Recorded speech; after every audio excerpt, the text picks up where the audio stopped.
Good evening, everyone, and thank you for being here. Some of you know me. I'm Nirmala Pichka. I live in Walker Garden, and I'm an internist. I work in a virtual hospital in South Jersey. I've been working as a hospitalist for more than 10 years. Now, today we are very pleased to welcome Dr. Sunil Vimalavamsha. So it's not an exaggeration to say that it will take minimum 30 minutes to introduce him and talk about his achievements. But due to our time constraints, I will try my best to do it in 2 minutes. Dr. Vimal Vamsha is a clinician scientist with more than 3 decades of experience. He's a medical educator, author, researcher, administrator, and philanthropist. He is a professor of medicine, and he is a former university professor and chief of endocrinology and metabolism at Robert Wood Johnson Hospital in New Jersey. He has a PhD in endocrine pathology from University of London. He also earned an executive MBA degree from Rutgers University School of Business. He has served on several national and international scientific review committees, including NIH and DEA. He published at least 190 peer-reviewed research articles, 45 reviews, 15 book chapters, and 5 medical books. He delivered approximately 500 invited lectures and scientific presentations. He created and managed charitable foundations to eradicate poverty, to support children education, and so on. He received a Lifetime Achievement Award from the Los Angeles-based Sri Lanka Foundation Contribution to Science and Humanity, and many more awards. He served as a board of directors for many national and international scientific societies. He was the first one to develop intraoperative hormone assay using measurements of calcitonin and PTH as an example to assist in endocrine surgeries, which is now being used worldwide.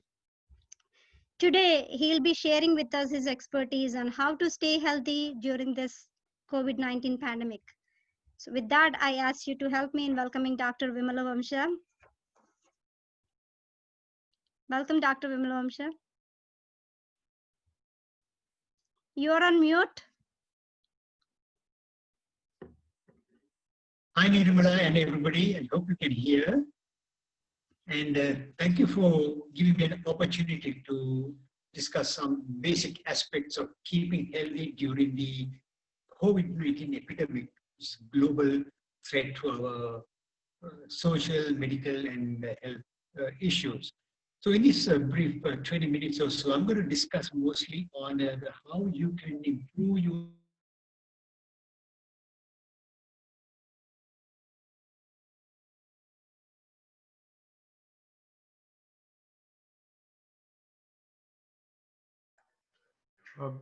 This is for the information of all the listeners.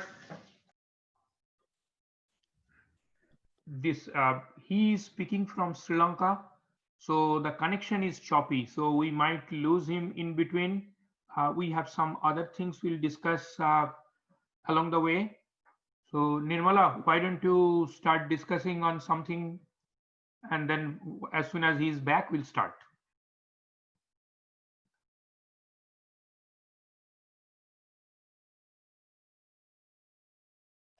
Nirmala, you are also on mute. So in the meantime, I'm going to talk about what is happening currently in the hospitals, especially where I am working.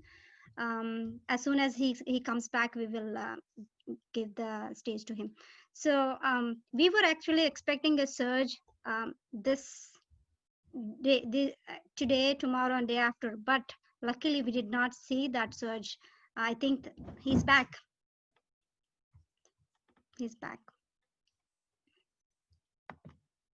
Okay, I'm back. Sorry about that.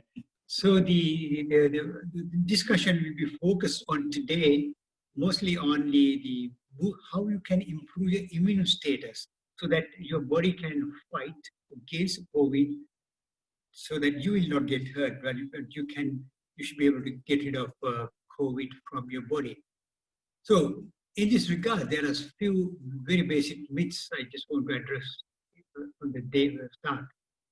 So every one of us, including the baby to somebody 100 plus years of age, all can get affected with COVID. Some people said that, oh, children and the young adults, that's absolutely not true. everybody will get it, but those with a good immune system may not even have any symptoms and signs.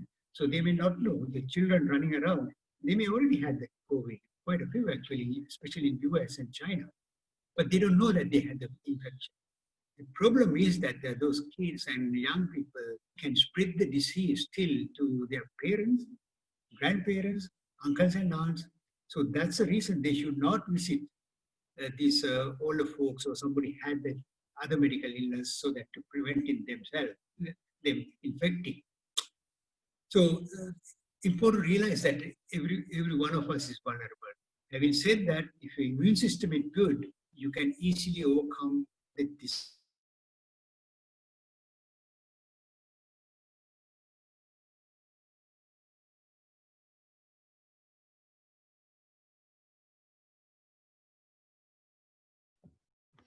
So we have a poor connection again.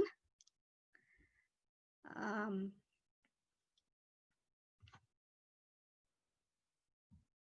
Yeah, Nirmala, whatever you started, why don't you finish it off? yeah. Then we also have something to talk about. So we were expecting the surge actually this week in South Jersey, but luckily we did not have that many patients, and we continue to hope that it is going to come down. The only thing that we are worried at this point is the nursing homes. I think community-wise, everybody is doing good, so we are not seeing any new cases coming. Not many new cases. There are some coming, like per day, maybe 5 to 10 cases. But our biggest concern now is if the outbreaks happen in nursing homes, then we will be in trouble.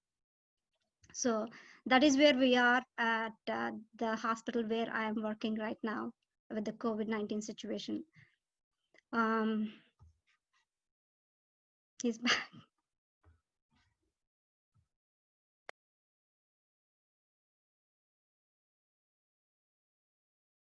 The age itself an independent risk factor for the vulnerability for contracting many diseases, not only for COVID. So, in our second thing, actually, males are more prone to COVID than females.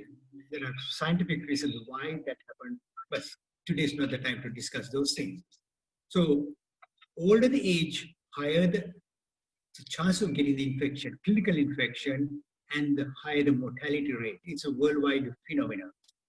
The reason why older people have the getting the disease and getting complication is they have the least functioning immune system.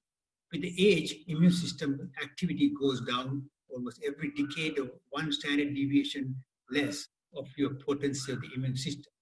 Secondly, older people, virtually 90% plus everywhere in the world, has a very low vitamin D in their system. Again, that's they're known for 20 years now.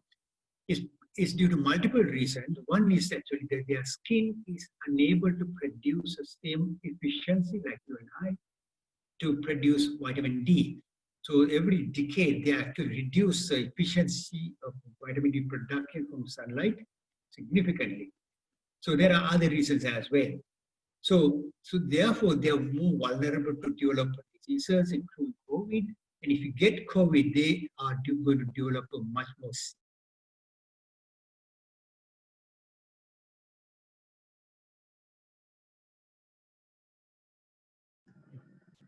Nirmala? So it's interesting that he's talking about vitamin D. I'm sure he is going to talk a lot about vitamin D. And we had a recent conference and with one of the infectious disease doctor. In fact, he's saying that he started taking vitamin D during the season, and they are high risk people. They have to go to each and every COVID patient. So I was planning to ask him about a lot of questions about vitamin D, because we are not doing that as a standard of care currently for COVID patients. We're giving vitamin C and zinc, but not vitamin D. This is the second time I think in his YouTube videos also, he did mention a lot about vitamin D. So I had some questions. Hopefully he'll come back and we can ask him.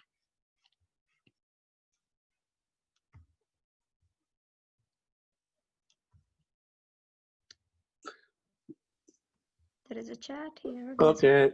So I just asked the question. This is the same thing we have been discussing over the period of time. Either we can have vitamin D as a capsule, and if it is, most of the folks don't eat non-veg. If it is a vegetarian, what is the best way to, best thing is the sunlight, I agree. But if it is a vegetarian, what is the best way to consume vitamin D? Non-veg, I know. So you can talk about veg. So we're Go going ahead. to. I'm back.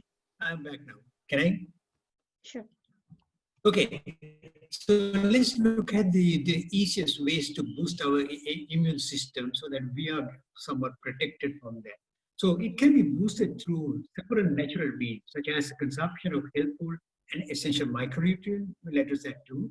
And second is a good mental and physical practices and development of the healthful activities so that you minimize the risk of getting infection. And the third thing is actually exposure to the sunlight. Most people may not realize that exposure to sunlight not only improve the overall health through vitamin D, there are other benefits.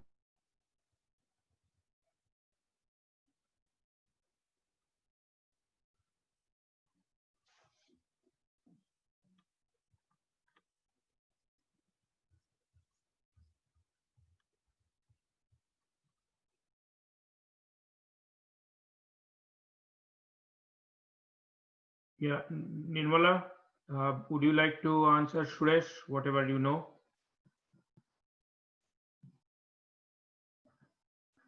I just posted, getting sunlight in winter time is a bit difficult. What is the alternative solution? I mean, in the food ways, apart from vitamin D. What type of food we should have? I mean, this is a common question we discuss internally within Walker Garden. So just for your recommendation, especially on the vegetarian side.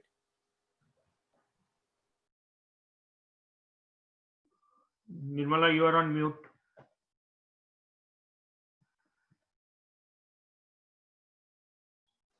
You are on mute.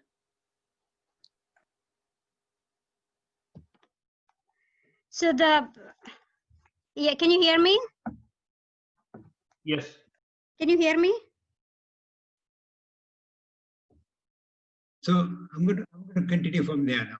So the summer-like sunshine is. Dr. Sunil. Yeah. Should I suggest something? Can you turn off your video? Yeah, it is turned off. I turned off now. Now let's see. It might be better. Let us try this. Yeah, please go ahead. Yeah, sure. Go ahead. So those who able to go to the sunshine or they get the sunlight in the morning, especially between about 10 to noon, it'll be great to get that free vitamin D produced through the skin by exposure to ultraviolet B sun rays, and which is a natural and most efficient way to develop vitamin D adequately. Each exposure can, based on the skin color, whether it's higher the darker the skin, lesser the amount produced because the rays may not reach dermal cells. But in general, it's a 30 minutes of exposure can generate anything from 6,000 to 12,000 international units of vitamin D in a given person, which is pretty adequate for controlling most of the diseases. The issue is in the northern latitudes, the sunshine from end of September to almost May has got a very little amount of direct UV rays sufficient to generate vitamin D. So in these situations, and for those who are not sensitive to the sunlight, to whatever reason, they should think about taking oral supplementation of vitamin D and to boost their system accordingly. The diet has got very little vitamin D, except that the sun-exposed mushroom and the fatty food like mackerel and sardine, mackerel and salmon, etc. So vegetarian food and the vegans, for example, they get exceptionally little amount of vitamin D through diet. So they really should consider getting the sun exposure or taking routinely vitamin D supplementation, can take over the counter or prescription to maintain the serum level over 30 nanograms a mil. During the epidemics like COVID-19, however, the level you should be trying is 40 nanograms, which is a level necessary to fight the respiratory viral infection.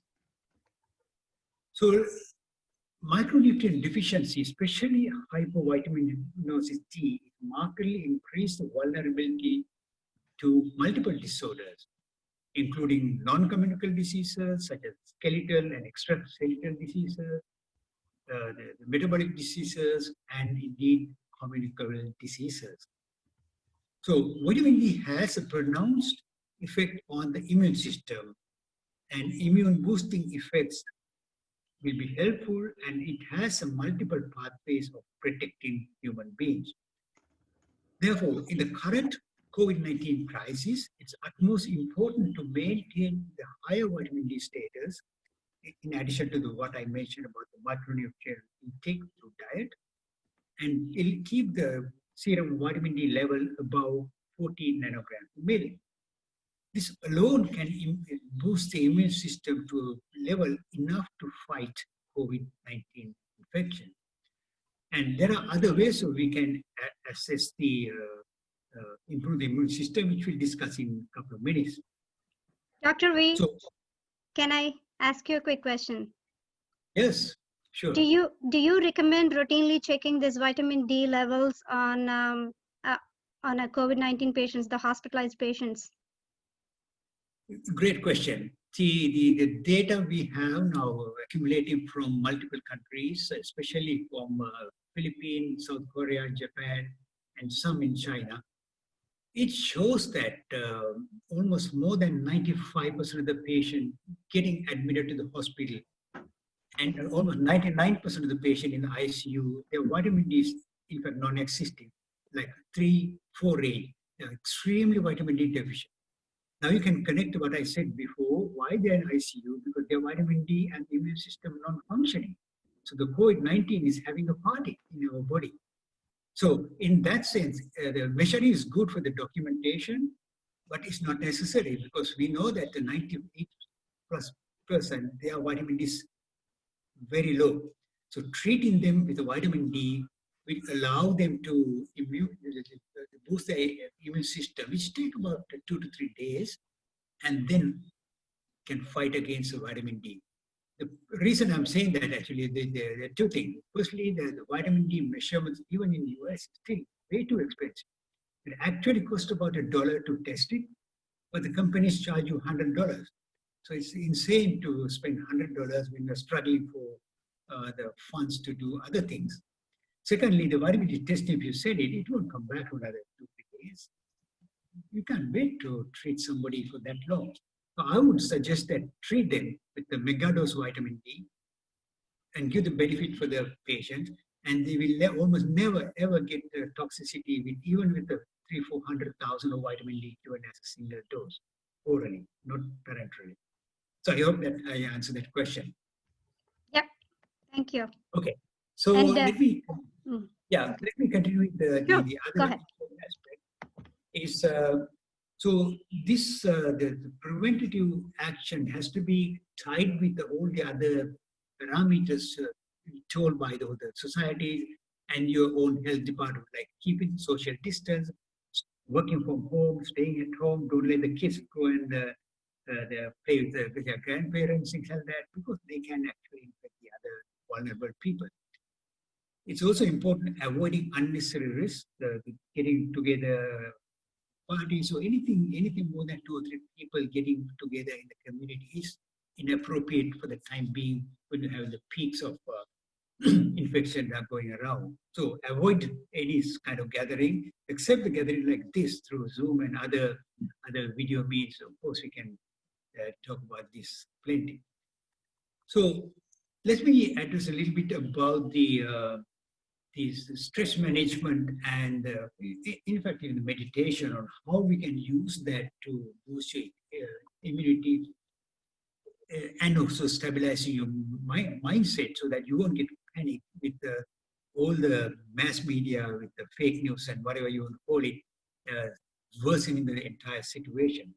Globally, in fact, the number one threat now is the wrong information circulated by the mass media and social media. Because 70 to 80% of what you see in the social media is false.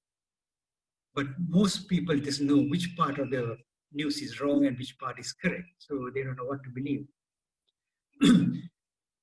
So the elderly, as I already mentioned before, they have a comorbidities. They have a very high risk compared to younger generation of getting the disease. So they need to be protected by various means. That doesn't mean to isolate them, because if you isolate them, they are psychologically get isolated also, and they develop depression and all the other things.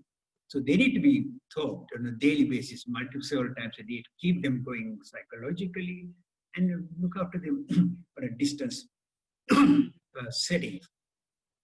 What we worried about, should be worried about, is the frontline workers, younger folks.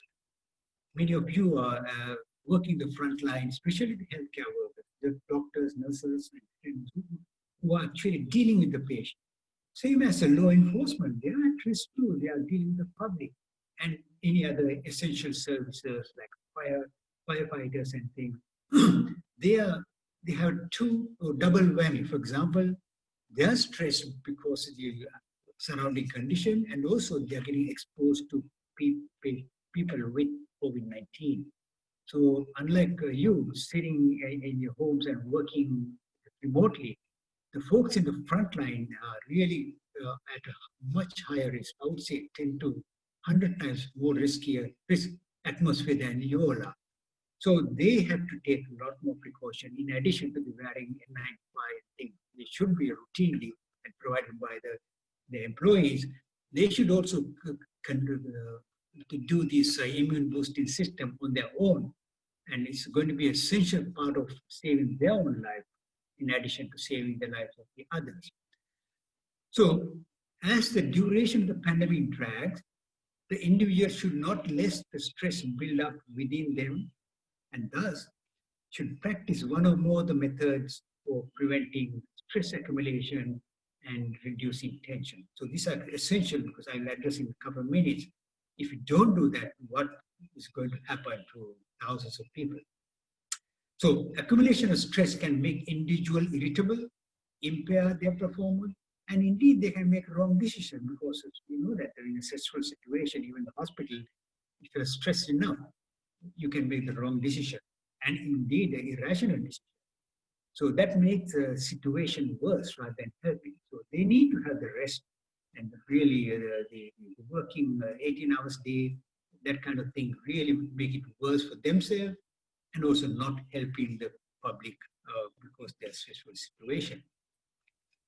Although uncommon, I'm suggesting that the persisting stress on this, particularly the frontline workers, can lead to depression and also post-traumatic stress disorders, what we call the PTSD, in weeks and months to come. So that's where the preventative action they should take now, so that they do not develop severe depression and PTSD in due course. I haven't heard no one ever talking about these things in any of the forums or media or on the health site. So what is post-PTSD, the post-traumatic disorder? It's a well-known entity and been known for the last 50 years, caused by one or more of the following: either witnessing or experiencing extreme events, or facing situations that lead to sustained stress, as with COVID-19. Could be next door neighbor is getting infected, and they are stressed out for the next several days or weeks. So what is happening is switching our natural physiologic fluctuation of stress hormone into the pathologic situation. So when that happens, the release of adrenaline and corticosteroid, what we call the stress hormone, release, and unfortunately it will not subside. It will have a elevated level of the stress hormone for longer period. That has got a tremendous negative effects on our physiology, and indeed it can actually change our brain, not only functionally, actually structurally. So if you look at the brain MRI, fMRI function of the brain, you can clearly demonstrate that people with the PTSD has got a structural change in the brain. Good news is the brain has a lot of plasticity, and these can be reversed, but not by drugs, but through relaxation techniques and meditation. That is very well known, and there are more than 500 scientific publications on this particular aspect. So all those so-called brain changes are now we know that can be reversed through meditation and other means. So our well-being and survival, we need that stress hormone, adrenaline and corticosteroid, but persistent increased level of corticosteroid and adrenaline is extremely harmful for our system. So we are supposed to go up and down when the stress situation goes up, it save our lives, and they should come back now. That does not happen in the heightened stress situation. So considering the inevitable stress associated with COVID-19 for all of us, especially as I said, the frontline workers, there are multiple ways to achieve flexibility and improve the own resilience, which is the second one is extremely important for you to develop the resilience and not get hooked up with one specific item that causing stress. So this includes the regular participation in and relaxation activities such as Tai Chi, yoga, diverting attention from mental chaos by listening to music or writing something, relaxation, engaging in sensible physical activity, going out for a walk, perhaps without wearing a mask. And most importantly, carrying out the daily meditation activities. Again, for the last one, meditating, there are a lot of actually the data available on how to actually help our mental and physical status. So in addition to providing an understanding of the impermanence of life and developing the ability to accept the reality, what you call, through meditation can also improve the ability to practitioners to better management of the stress, achieve mental and physical relaxation, and the prevention of accumulation of stress and tension. And thereby you can actually proactively prevent getting depressed and developing the PTSD. As well as it actually, there's evidence to show that it boosts the immune system. So any questions so far before I jump to the last section, five minutes? I have two questions, Dr. V. The first question is, what is the recommended doses for vitamin D? Good question. I have to answer them broadly because it will be listened by people outside your community. And the availability of the vitamin D is limited in most part of the world, except for industrialized countries. For example, where I am right now, the highest dose you can buy is 2,000. The 2,000 is virtually nothing for this kind of situation.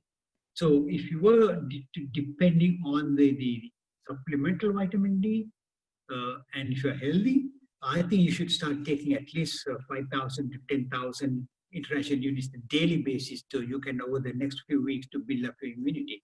It's going to take several weeks if you take that kind of doses. But taking 400 units to 2,000 units, don't even try it. It's not going to help you for another year and a half. You're going to build up your immunity. So it's worthless, and that's what we give to newborn babies. So it's not worth it. So you need to go for the highest available.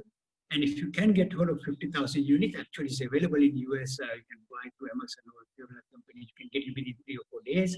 You can take those things. Take a couple of capsules now, which is 100,000, and then start taking 50,000 units, which is one capsule once a week until this issue is over. Only caveat is that the people should already have a hypercalcemia due to any reasons, like granulomatous disease, tuberculosis, or any other tertiary hyperparathyroidism. They should not actually take the vitamin D even without medical consultation. Other people, there's a chance of getting into hypercalcemia, the 1 in 250,000, that sort of tiny, exceptionally small, rare situation. Secondly, the developed hypercalcemia from vitamin D toxicity, you're talking about the vitamin D level in the blood is in excess of 150 nanograms per milliliter. This almost never happens. It's very difficult to get that. To achieve that, then you need to take the 50,000 units of vitamin D daily for the next several months. Then you can get into trouble. But No one is advising that. Okay, thank you. Okay. The second question is, will competitive sports or exercise aggravate COVID?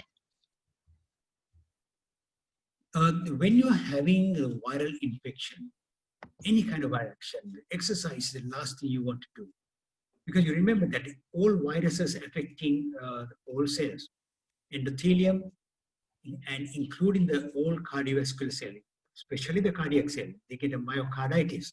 But even with the flu, there are a number of cases, young people dying from the flu. They try to get out and play squash or some other game, and end of the game, they drop dead. Irrespective of how strong they are. There are multiple.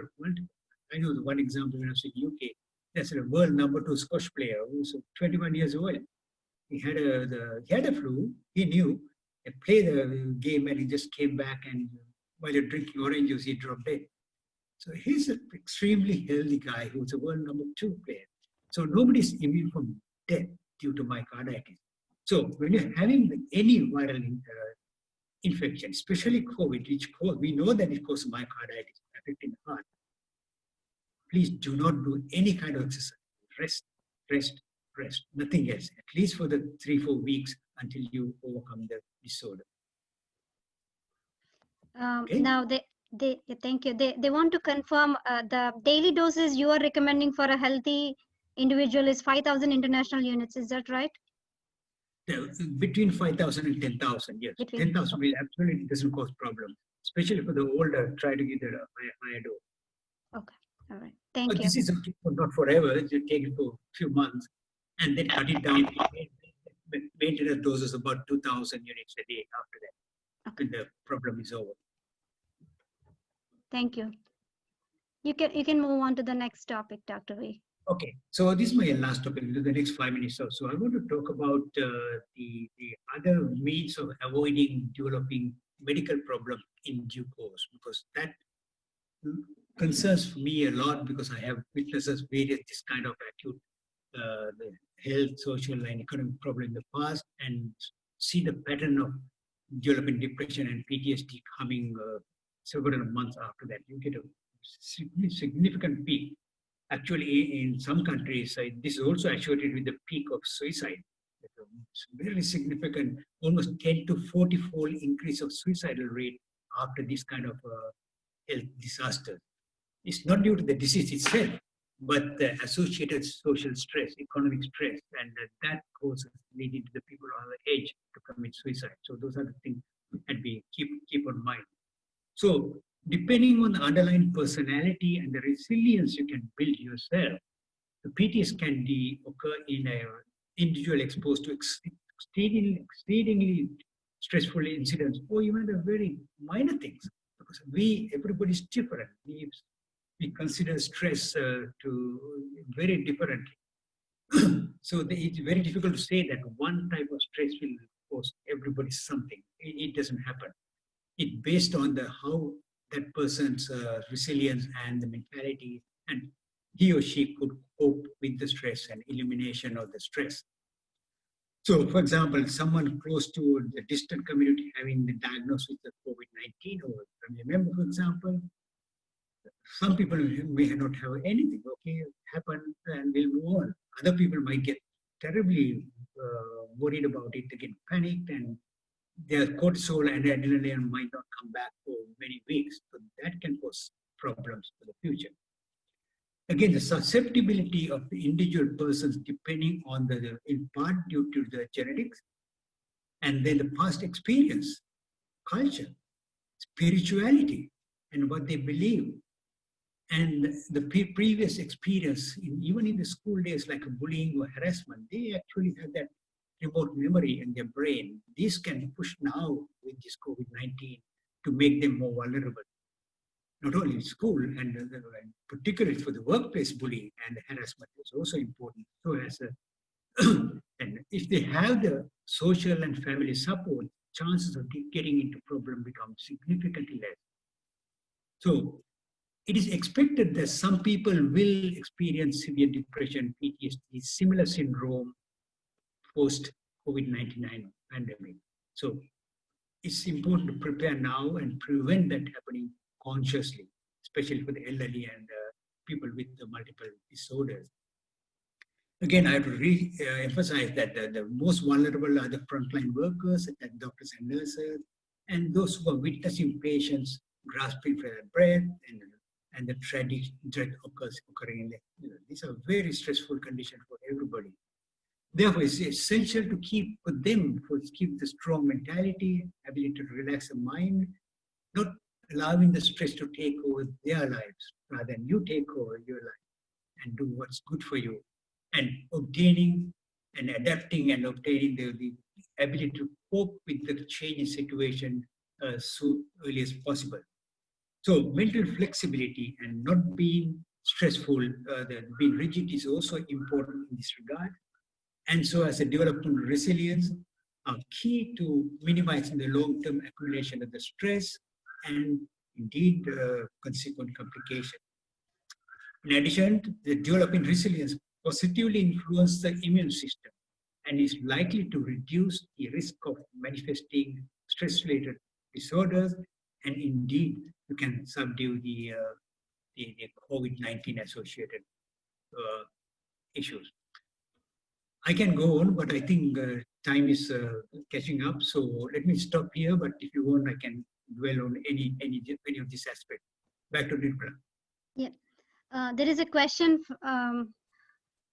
Beside the published known symptoms, are there any other symptoms, in particular for South Asian community? This is specific for South Asian community.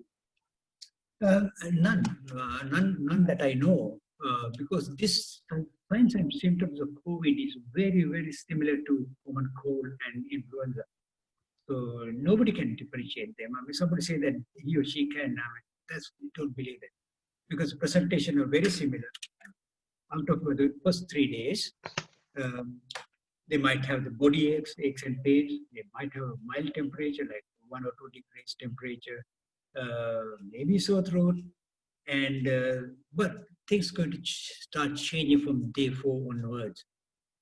So that usually flu and influenza subside by the day 4. If your temperature doesn't subside and the body aches continue for day 4, 5, then you have to be conscious that this may not be the normal flu. Especially if you do higher temperature, 99, 100, or have any signs of dyspnea, difficulty in breathing. And if you find that walking 100 yards is making you breathless, that's a really bad sign that you're heading to a pulmonary pathology. Your lungs are not in capacity, lung capacity not enough to provide the oxygen that need for the blood. So those are what I call the warning signs. And if you get the warning sign, you have to call the health departments and get the advice on to. But because people with the breathlessness, particularly, I know several of my friends actually Europe in UK, for example, it can be life-threatening if they don't have the immunity enough. And that breathlessness can develop to acute respiratory syndrome and pneumonia within 2 days. So that has a rapid exponential deterioration, because this virus actually had the exponential growth. In the 36 hours, it can produce millions and billions of virons. And when the cell dies and that virons come and they attack all the other cells around. So that's how these exponential worsening of signs and symptoms occur. So don't wait till that happens. Try and get a medical attention prior to that. Thank you. Going back to the vitamin D, are mushrooms a good source of vitamin D? They're not the normal mushroom you're buying from the supermarket, because they are done. Most of them are grown on the lab, not sunshine condition. They're growing just to grow and not to develop vitamin D. So, for example, those mushroom you're buying from the supermarket may have about 100, 150 international unit per 100 grams, which is nothing. Here's the trick, what I've been telling now for 20 years for my patients and others. Expose the mushroom upside down, the stem up into the sunshine, any sunshine, right? Outside for a couple, 2-3 hours, you can increase some vitamin D level by 4 to 6 times. It's free, just do it. So expose to the mushroom sunshine, then you cook, and now it's a different mushroom plus vitamin D. So, Doctor, I have a question for you. Yes, sir. So we are kind of seeing that there is a significantly lower number of incidences, either of hospitalization or infection or deaths in the South Asian community. Do you have any comment on how, or any factor or something that you're missing, that it is like a whole magnitude less level than what we're seeing in the Western countries? Could you comment on that, please? Yes, excellent question. Thank you. And if you look at the British Medical Journal of this week, there are at least 3 articles on exactly addressing your concern. And again, this is nothing new. If you look at the African American communities, their vitamin D level is about 40% less than the white American.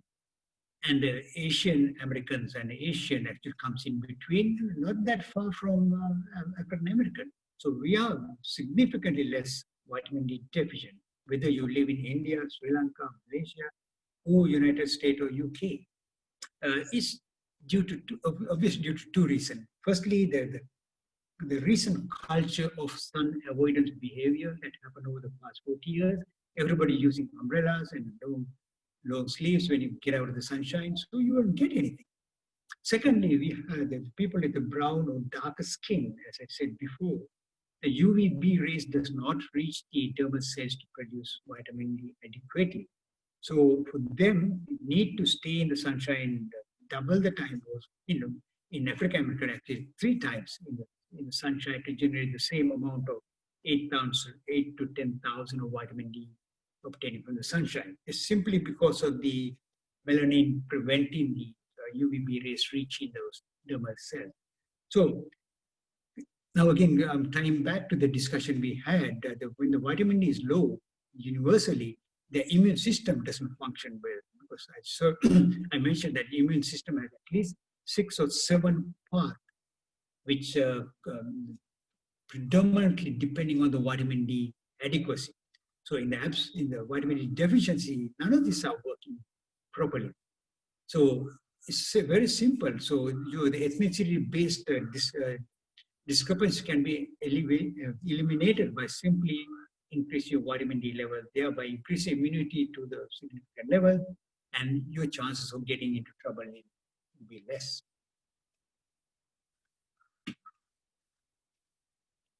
Okay, back to Nirmala.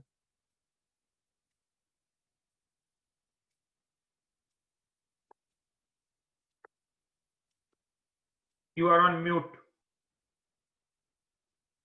Nirmala is on mute. Yep, Yeah. sorry about that. So just like mushrooms, the question is just like mushrooms, can the exposing the other vegetables onto sunlight, can it help raising the vitamin D levels? Unfortunately not. Only other component can produce mushrooms is yeast, but it's not a vegetable. Nobody eats yeast. But some of these the vitamins D is actually vegetable vitamin. The vegetable-based vitamin D actually produced by the yeast exposing to the artificial sunlight, and that they extract the vitamin D and put into so-called vitamin D, cholesterol, into the pill for vegetarian. So, but that's not a practical thing for anybody in the household can do. So none of the other vegetable what you mentioned can produce vitamin D by exposing to mushroom. They don't have the mechanism to do that. Thank you. I have one more question. I thought I had one more. No. Any other questions? Now it's time for you to ask questions. Okay, Dr. V, what is your perspective about reopening the states now in United States? The problem is the US. You have 50 different countries making their own 50 different decisions. The federal government has no control over the states of how they're managing. So it has become a political issue rather than the health issue of reopening, controlling things. And that's one of the reasons why the US is so much badly affected. 2 things. One is this. Secondly, the mass media causing tremendous damage to the people and the country by circulating false information and exaggerating the situation due to COVID. Let me take a step back and answer your question differently. Some of you may not know, in US, each year during the winter period from end of November to April first week, there was between 40 to 80,000 people are dying from the flu and influenza. Do you know that? 40 to 80,000 US citizens are dying from flu every year. So you have to take that into account. If you don't die from the COVID during this period, you are going to die. I'm not saying that, but people are going to die from exposure to flu. So if you look at this seriously, the difference of death is in most countries in Europe and here. If you subtract that 80,000 expected death, it's not that excessive from COVID, even though COVID is 3 to 5 times or 10 times more virulent than influenza. So we have to take a step back and look at the reality on rather than looking at this hyperbolic statement by the media and some of the politicians talking about. Now, let me come back to the opening up this important question, because longer you keep cities and states locked down, more and more you get into problems as well. You really have to make a balance between the opening of the economy and the secondary spread of the disease. So this is a whole based on one thing, based on the real-time data. So in the absence of real-time data, so making decisions can be really harmful. So I have a question follow-up on that. If the number of cases are so low in places in South Asia, why are they under lockdown? Oh, it's an excellent question. Let me answer it two ways. Firstly, the number of cases are low because they are not testing. And I think I did mention that Bangalore and New York, what they did on this community-based testing through antibodies and antigen together, they show that every person test positive for COVID-19, there are anything between 10 to 40 undiagnosed the people with the COVID in the community. So if we apply the conservative number of 20, then India, for example, every diagnosed case probably have another 20 people with the infected and infecting others in the community. So that's one thing. Secondly, the vitamin D deficiency in Asian countries are huge. The available data show that in India, for example, 70% of the people are vitamin D deficient because they don't get exposed to sunshine, despite having plenty of sunshine in these countries. So collectively, this will cause this discrepancy of the infection and the death rates.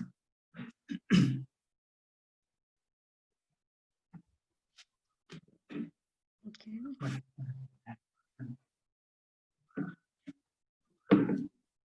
Any other question? Yep, I'm looking. Any other questions from the audience?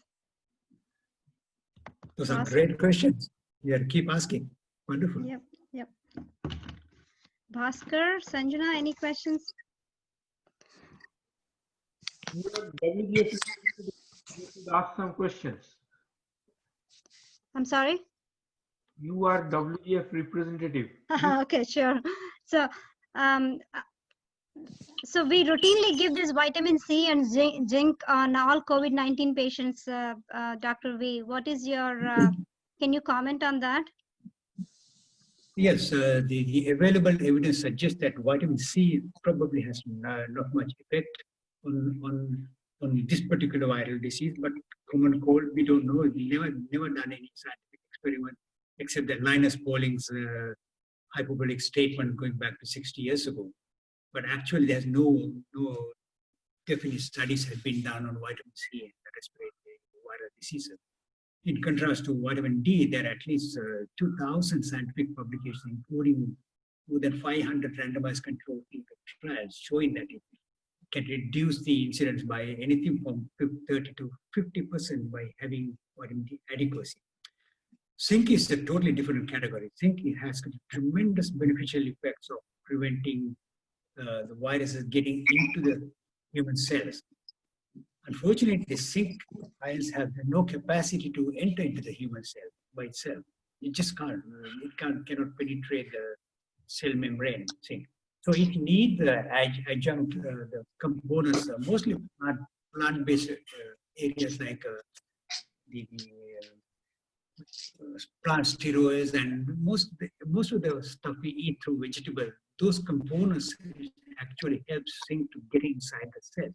So once the zinc get inside the cell, it actually prevent not only the viral activity, but also subdue the reverse transcriptase activity on the cell, which virus actually hijack to making millions and millions of virome within the cell. So zinc and also a little bit of a selenium also important on this regard, because the people die from the disease is not due to virus itself. It's produced a thing called cytokine storm. So basically, cytokine storm means actually overstimulate the part of the immune system which go crazy and produce instead of nanogram now produce 10,000-fold of higher concentration of very harmful cytokines, which are almost all of them are inflammatory and oxidative. So that's the reason people die, not actually from the virus, but virus initiate this to in a hormone system. Actually, one of my specialties through angiotensin 2. So there is a uncontrolled production of angiotensin 2 that drive the cytokine to a massive level.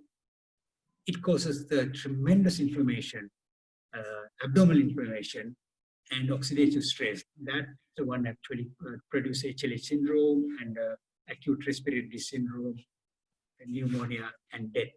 So it's a vicious cycle, and you can see that it can be broken at various steps, especially using vitamin D and boosting the immune system. So I have two questions from the audience, but after that I'll ask mine too. They were asking about what is the recommended vitamin C dosage? The vitamin C requirement for adults is only 30 milligrams, not 500, not gram, not 2 grams, because if you give the too high doses, it can have a negative effects. Firstly, it causes osteoporosis through removing the calcium from bones because of acidity. And it also increases the renal calculi formation. So why getting side effects for no reason with no benefit? I would not go anything more than 100 a day, or perhaps 500 milligrams once a week or a couple of times a week. Probably the maximum I would recommend. But every doctor has their own opinion. Because I'm saying that there's no scientific data to support that anything more than will be helpful. I would say that anything more than actually can be harmful. And the follow-up question is, what zinc supplement would you recommend? Oh, I can answer that question. There are so many in the market. You can whatever is available, because most things are absorbable with the diet, and so just take whatever they recommend, maybe one tablet daily these days until the problem is over, and then you can reduce to one tablet once a week probably. Dr. Sunil, we missed your first statement. Could you please repeat? Not sure it's about a vitamin C or vitamin zinc. Zinc. Zinc. I think zinc. Which supplement do you recommend? That was the question. Oh no. Okay. Again, what I said was I cannot recommend, and I will not recommend anyway, because I don't have it's considered as a conflict of interest if I do that. And just ask a pharmacist and find don't go for the high expensive one, because the absorption rate of zinc and selenium is the same no matter what product. So buy a reasonable product.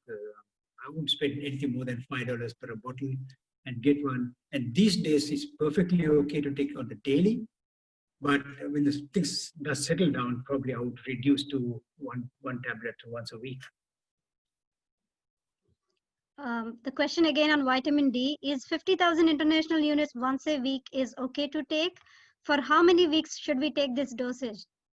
So in general hospital setup, we generally say that take about for 12 weeks and then repeat it necessary after testing the blood in about 3 to 4 months later. Now, this is an emergency setup, and you cannot rely on the blood test. And as I said, you don't need it. I would suggest that you continue this for at least for 3 months or until the acute phase is over, and then reduce to taking one capsule every other week, or just revert back to the daily supplementation of between 2 and 4,000 units on the daily basis. In any case, the daily treatment is actually better than the weekly or monthly treatment. And some people are hooked to taking the large doses infrequently, like every 6 months or 1 year. That is completely ineffective. So don't even try that. And what are some natural vegetarian food sources for zinc? Most of the nuts has got the zinc and selenium. Any nuts you can buy from the supermarket, pressed nuts, almonds, or whatever. They are a very good source of zinc and selenium. Most of the other food does not have, and some vegetable which I cannot recall now has both of them. Like spinach has iron, that kind of thing, but not in huge quantities.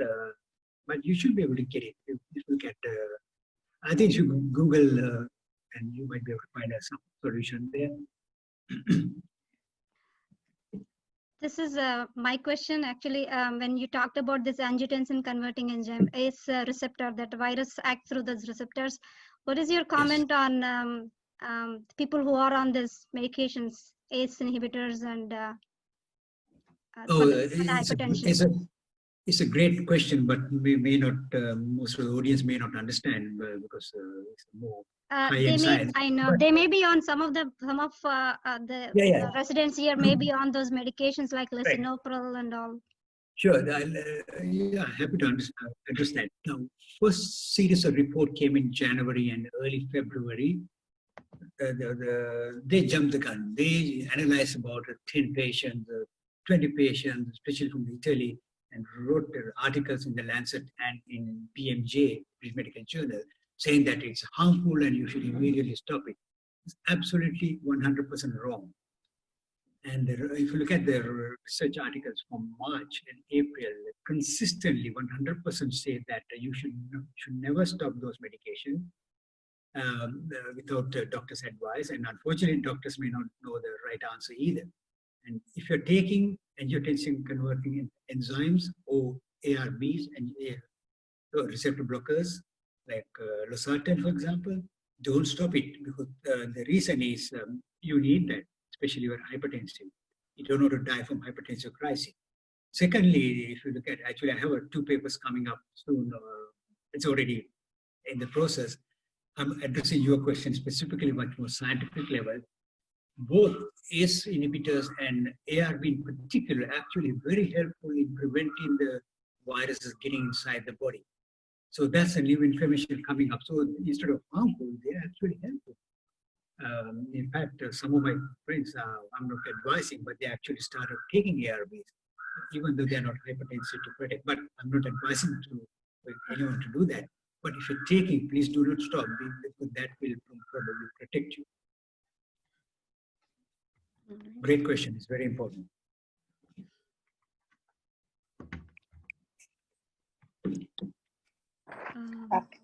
Bhaskar, do we have any more time or? There is one more question. Dr. Sunil, do you have another 5 minutes? Oh, I have time. No rush. Please go ahead. There is one question. Sukatu, are you on the line?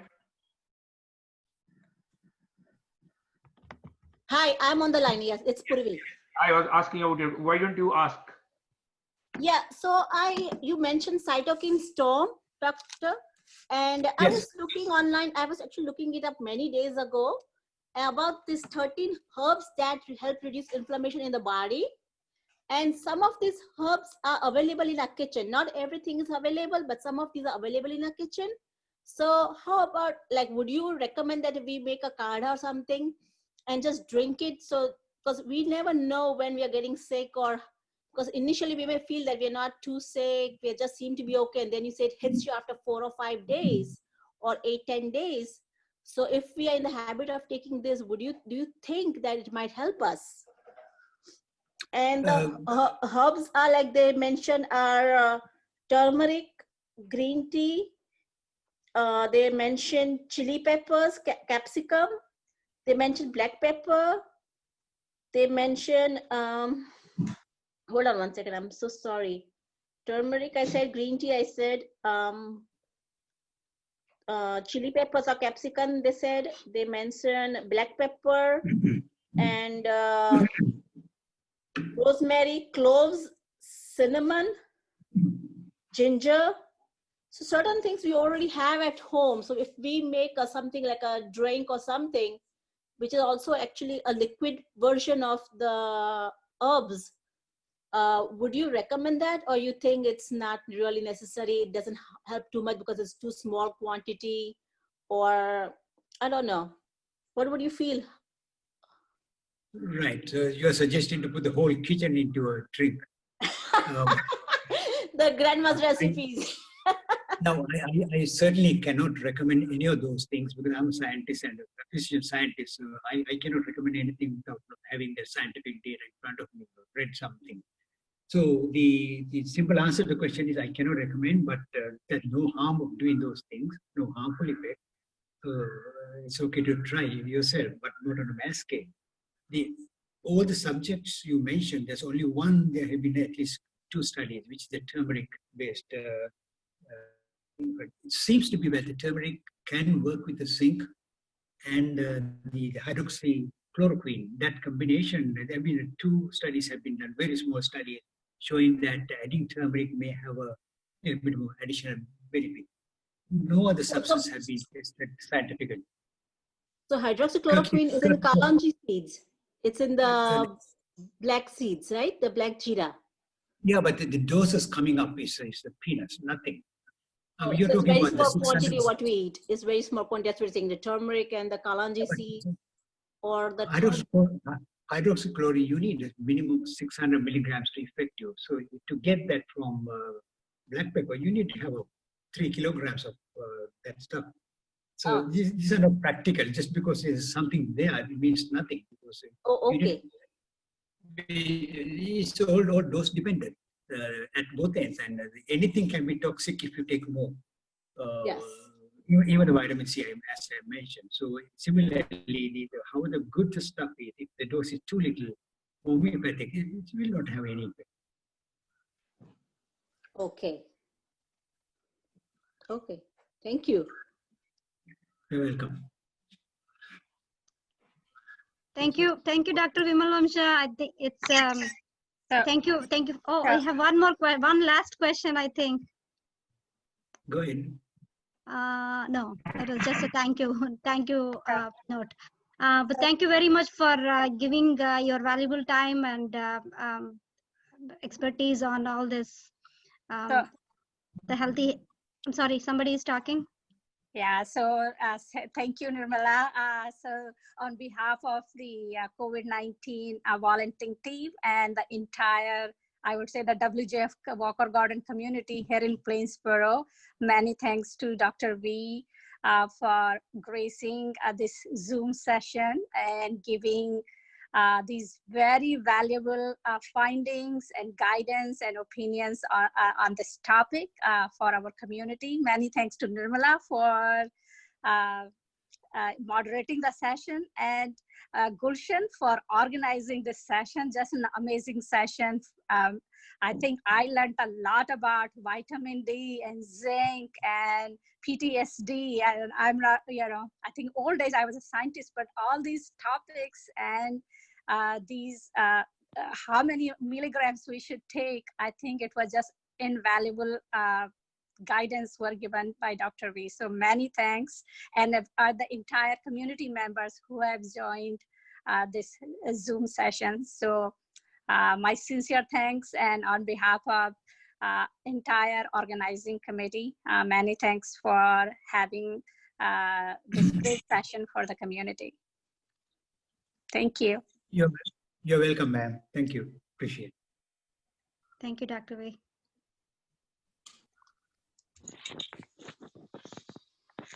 Thank you, Dr. Sunil, and everybody. Hello, Dr. V. Yeah, Yeah, just one last question. Can you talk a little bit about the vaccine, if how far are we in actually getting that out in the market? And I know there are a lot of human trials going on in different places, including US, UK, Germany, I heard today. So what's your take on that, or what's your opinion on the vaccine, and how soon do you think it'll be there available for us in the market? Is it 6 to 8 months or even more than that? Sure, it's a good question. Now, this is amazing that the phase 1 clinical studies already started about 10 days ago with the vaccine. Usually the phase 1 studies with the vaccine is going to take about a couple of years in the normal circumstances. So I'm so glad that companies and governments and various organizations getting together to expedite things in an amazingly timely manner. Having said that these are only phase 1 studies to look at the toxicity of vaccine, not the efficacy of the vaccine. So after the toxicity, more than majority of the vaccine will be thrown out of the window because they are more toxic than the disease itself. It happened with virtually all vaccines produced. The next step is to do a phase 2 studies, look at their efficacy, the dose responses. So they had to give the different dose to different dose to people to see that which dose is actually be most effective without causing trouble. Now we are talking about a few hundreds of patients each, compared to phase 1 only a few dozens of patients. What they're doing now, that's not enough. Then you have to test on the phase 3 studies. Usually going to take at least 6 months duration to see how effective it's a long process. Even though the starting point was markedly accelerated from 2 years to few weeks, which is fantastic, but the testing process cannot be accelerated on that line. So my guess is going to be early 2020 before even the first one going to be available in the market. Even that may be not the most effective vaccine come into the market, but something is better than nothing to control the disease, as long as it doesn't have a major adverse effects. So that's 2021. Okay, thanks, Dr. V. And do you think having the shots for BCG, which most of us have already gotten that during our early child days, does that help against this COVID-19 virus? The simple answer is don't know. There are a lot of myths going on in the social media on that, and people have asked me the question. I'm clueless as you are. Having said that, if you take a step back and see how the antibody system works, almost all the COVID-related and also the influenza-related antibodies we generated once you get the disease, none of them last more than a year. None, zero. This is in contrast to like a mumps, measles, chickenpox, and if you get it, it's the immunity is lifelong. Huge difference between the two. People getting confused between the two. And also to make the matter worse, just like in the flu, and every year the flu is in antigen expressing surfaces on the virus. So the flu vaccine this year will not work for the next years. So the way companies do that, I think they predict which type of flu virus is going to come for the next year and generate the vaccine based on prediction. Sometimes it works, sometimes it's complete failure. So make it worse, actually COVID-19, originally there were 3 strains, now apparently there are more than 12 different strains being isolated. So we don't know whether one vaccine developed against one strain will prevent the others. Secondly, we also don't know which get to COVID-19 and we develop the antibody. Everybody will develop the antibody. We don't know that antibodies actually prevent the second infection from the same strain or other strain. So there are a lot of uncertainties in the present. Certainly there's no information whatsoever on BCG. And my guess is highly unlikely. There's one last question I think we'll take that somebody missed. The zinc doses, I don't think we discussed that. We give in hospital 220 milligrams. What do you recommend the zinc doses, Dr. V? Oh, again, I cannot recommend the dose specifically because every tablet is different. I think you should ask the pharmacist or look at the internet before you go and buy this zinc supplement. They are very cheap actually. You can get a bottle of 100 tablets for about $3, something like that on most of the pharmacies, or you can order through Amazon for about $3-4 maximum. Yeah, I think it doesn't matter the dose, just take one a day, whatever they come up with, because those doses cannot make somebody sick. They are very, very small doses. We're talking about 1 or 2 milligrams per tablet. Oh, 1 or 2. Okay. Yeah, but I'm not saying that to take the specific number, but just take one tablet, whatever they come up with, because those were designed based on the requirement. Okay. One last question, Dr. V, and it's sort of related to what you just said. This virus has mutated itself into 10 to 12 strains already in last, let's say, 3 months or 2-3 months. So what is really, do we have a hope that we'll have a set treatment plan for this in future? Will we get a vaccine which will work on most of the common strains or the ones that are deadly? Or is it just our own immunity that we have to fight out these viruses, and how more can it mutate itself? So these are billion-dollar questions. Nobody knows the answer because we don't know how the virus is going to behave and change. Remember, the virus changing because there's a reason. Because the virus want to survive. So that's why the virus is changing. Because virus is looking for new hosts. Because virus cannot live outside the human body or human cells, and therefore they're looking for, through their sixth sense, to find a new host when they feel that it's being attacked by the antibodies or the medication. That's exactly the way the bacteria develop antibiotic resistance.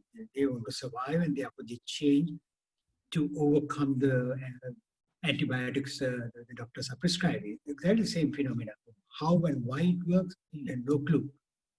So we don't know what happened with the viral situation. In generally, this vaccine does not go out of use. They should be able to use it, but the efficacy is going to be less time. And the questions actually you didn't answer. Let me proactively answer. What happened in years to come? So it's the way that it's spread and the virulence is highly unlikely that the virus is going to disappear, just like the SARS and MERS did, because the virulence here for COVID-19 is 20 to 30 times more potent than the SARS and MERS epidemic, those viruses, although that's the same family. The mutation acquired by the COVID-19 is much more prominent and serious. So their ability to penetrate human cells is so much higher than the other two recent coronaviruses. But what is likely going to happen is it's also with time going to become yet another flu going on for years and decades to come. But contrary to the prediction by some people saying that it's going to be a deadly virus in 2021, 23, I doubt that it's going to happen. Very likely that 2021 it will come back during this the winter time, but at a much less virulent stage. And after a few years, it's going to be yet another nuisance of getting the winter-related respiratory virus. Okay, thank you, Dr. V. That gives us a relief a little bit. Good. Thank you so much. I think we would love to have you in person here. So please keep us posted. And when you visit New Jersey next time, we'd love to have you in Walker Garden community in person. And please stay safe Sure. and healthy there. Sure, sure. You are too. To stay healthy and follow the basic guidelines and don't attend parties and things, and you'll be okay. Thank you.